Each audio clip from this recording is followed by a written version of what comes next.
All right, it's a 2-inch ball. Once you get that on,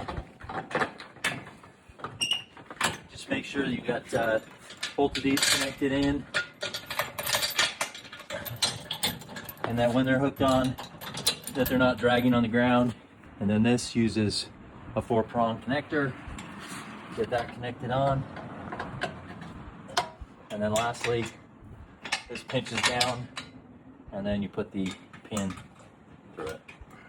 Do one brake test, just make sure the lights are good. Okay, so when you're launching, you're gonna get to the top of the ramp. There's 2 things you're gonna want to release. The first one is right here.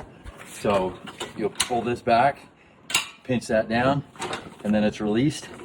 That's the first thing you do. And then the second thing along the back, there are 4 tie downs in crisscross fashion.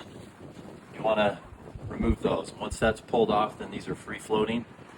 When you back in, make sure that the wheel well, water goes across the top of the wheel well, and then these are going to be floating. I have a driver on each. When the jet ski is floating, have them pinch this, put it into reverse, and then they'll be able to float back.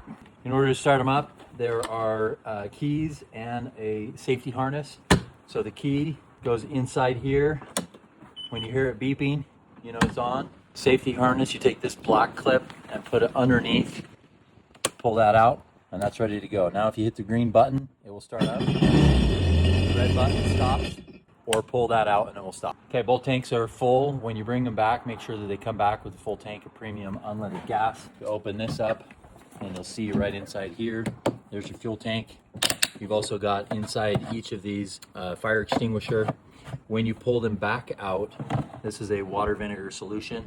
Spray it down, wipe it off with a towel to prevent spotting, just right when you pull the jet skis out of the water. As far as safety, remember that the law is 100 feet, so keep a lot of distance from any other rider. Getting on and off, you'll always want to get on and off from the back.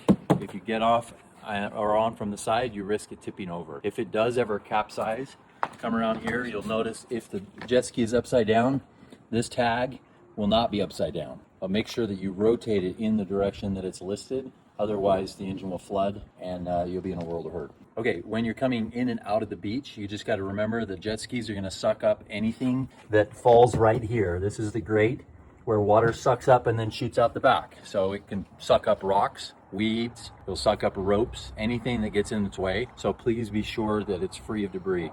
That means that when you're coming into the beach, you should be a long distance away. Kill it, let it coast in, walk it in the rest of the way. When you're coming back out, make sure you're about chest deep, climb onto the back, and then start it up. Don't ever start it from the beach. You'll suck up rocks, and then that can ruin the impeller. It's expensive to replace.